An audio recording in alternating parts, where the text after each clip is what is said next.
안녕하세요. 여러분의 편안한 일상을 되살리는 이비한 한의원의 박소영 원장입니다.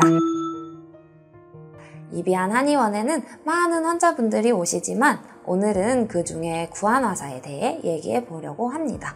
초기 구안화사 대 오래된 구안화사, 증상부터 치료법까지 어떻게 다른지 오늘 전부 말씀드릴게요. 그럼요. 구안화사는 전조 증상으로 먼저 귀 뒤가 찌르는 듯한 통증, 마비된 쪽 얼굴이 떨리는 증상 등이 나타납니다. 이후에 이제 눈이 잘 감기지 않고 이마에도 주름이 잡히지 않고 웃으시거나 말씀하실 때 입이 움직이지 않는 말 그대로 마비 증상이 나타나게 됩니다. 이것 때문에 세수할 때 한쪽 눈에만 비눗물이 너무 많이 들어가요. 그쪽 눈에만 눈곱이 자꾸 껴요. 양치할 때 물이 새요. 밥 먹을 때 그쪽으로 음식이 자꾸 고여요. 등등 일상생활에 불편한 증상들이 생깁니다. 오래된 구안화사의 경우는 양상이 약간 달라요. 대표적으로 4가지 증상이 나타나는데요. 먼저 안면 근육이 움직이지 않는 상태가 지속되면서 근육이 뻣뻣하게 굳어서 얼굴이 비대칭적으로 굳어지는 구축, 그리고 눈꺼풀이랑 광대뼈 주위로 떨리는 안면 경련, 그리고 식사하실 때 침이랑 눈물이 동시에 나오는 악어의 눈물, 마지막으로 입이 움직일 때 눈이 같이 움직이는 연합운동 증상이 있습니다. 초기 구안화사 환자분들은 빨리 내원하시는 것이 가장 좋습니다. 치료를 빠르게 시작하면 할수록 더 잘 낫고요. 또 빨리 나을 수 있기 때문입니다. 그리고 대부분은 과로나 극심한 스트레스 상황 이후에 발병하시기 때문에 충분한 휴식을 취하시는 것이 중요합니다. 기억에 남는 환자분이 한 분 계신데요. 이분은 60대 남성분으로 구안화사 발병 이전에는 사회생활을 아주 활발하게 하시던 분이셨어요. 어느 날 자고 일어났는데 한쪽 눈이 감기지 않고 입도 움직이지 않는 말 그대로 안면 마비가 와서 많이 놀라셨다고 합니다. 저희 한의원에 오신 건 발병하고 3개월 이후였는데요. 그동안 치료를 정말 계속 하셨어요. 초기 치료를 아주 잘 해주신 거죠. 다만 빠른 대처에도 불구하고 워낙에 초기 손상이 심하셨던지라 호전 속도가 더뎌서 결국 저희 이비한 한의원까지 찾아오시게 되셨습니다. 처음 뵀을 때 눈도 안 감기고 입술도 전혀 움직이지 않는 상태였어요. 처음 발병 당시에 비해서 좋아진 건데도 그 정도였다고 하시더라고요. 이분의 경우에 엄청 오래된 분은 아니셨는데 안면신경 손상 정도가 너무 심해서 바로 특수치료가 필요한 상황이었어요. 그래서 상담할 때 지금 단계에서는 어떤 치료가 어떻게 필요한지 조금 더 자세히 설명을 드렸고 계획을 잡아드렸습니다. 2달 정도 지나자 눈에 띄는 변화들이 나타나기 시작했어요. 감기지 않던 눈도 완전히 감기고 입술도 가운데로 돌아왔습니다. 아직은 마비가 조금씩 남아있어서 계속 치료를 받고 계시기는 하지만 이제는 친구분들도 만나시고 표정도 많이 밝아지셨어요. 어느 날은 제가 치료하면서 환자분 지난번 모임은 잘 다녀오셨어요? 이렇게 여쭤봤더니 환자분께서 친구들이 이제는 얼굴 완전히 다 돌아왔다고 티 하나도 안 난다고 이렇게 말씀하시면서 웃으시더라고요.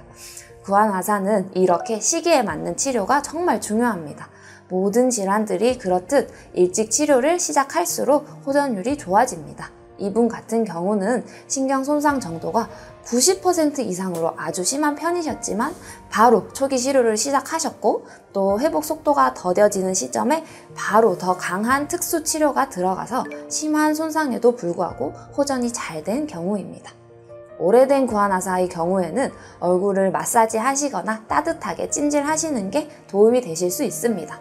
하지만 이건 보조적인 방법일 뿐 치료는 아니기 때문에 꼭 전문의와 상담을 해보시고 치료를 받으시는 게 좋습니다. 10년, 20년씩 오래되셨더라도 포기하지 않으셨으면 좋겠어요. 치료가 쉽지 않은 질환인 거는 맞지만 아예 불가능하진 않으니까 꼭 상담을 받아보시는 게 좋아요. 초기, 즉 발병 일주일 이내에 내원하시는 분들은 먼저 손상된 안면신경을 최대한 빨리 재생시키는 데에 집중을 하게 됩니다. 신경 주변에 있는 부종과 염증을 줄여주고 신경 조직의 재생을 돕는 약침 치료와 함께 안면신경 가지가 뻗어나가는 길을 따라서 침치료를 시행하는데요. 전기 자극을 병행해서 근육이 구축되지 않도록 방지를 하고 치료율을 높이게 됩니다. 이때 신경세포를 재생시키고 신경영양인자가 되는 단백질을 제공해주고 또 주변의 혈액순환을 촉진시켜주는 약재들을 베이스로 해서 환자분들의 몸 상태에 따라 한약을 처방해 치료 기간을 단축시켜 줍니다. 이런 급성기 치료의 횟수나 기간은 발병 당시의 몸 상태와 신경 손상 정도에 따라 달라집니다. 발병 3개월 이후부터는 후유증 단계에 해당하는데요. 이때부터는 특수 치료가 필요합니다. 초기와 동일한 강도의 치료로는 쉽게 회복되지 않는 시기이기 때문입니다. 앞서 말씀드렸던 후유증 증상들이 나타나기 시작하면서 안면 신경길이 더디게 재생이 되고요. 재생이 되더라도 아주 약하고 가늘게 재생이 되어서 신경 자극이 100% 전달되지 못합니다. 따라서 단순히 안면 신경세포의 재생을 높이는 것뿐 아니라 신체 전반적인 회복력을 끌어올려야 합니다. 역시 환자분의 상태에 따라 치료 횟수나 기간은 달라지겠지만 안면 신경기를 빠르고 강하게 복구시켜주기 위한 복합 화람 매선 치료와 미세 안면 침 치료가 들어가게 됩니다. 이 치료법은 다음 영상에서 조금 더 자세히 말씀드리겠습니다. 구안화사는 유병 기간과 발병 당시 안면 신경의 손상 정도가 치료 계획을 세울 때 정말 중요한 질환입니다. 때문에 정확한 검사와 전문 의료진의 진단을 통해서 환자분의 상태를 파악하고 이에 맞춘 치료 계획이 꼭 필요합니다. 의료진을 믿고 차근차근 치료를 받아보시는 게 좋겠습니다. 희망의 끈을 놓지 않고 언제나 환자분과 함께 하겠습니다. 감사합니다.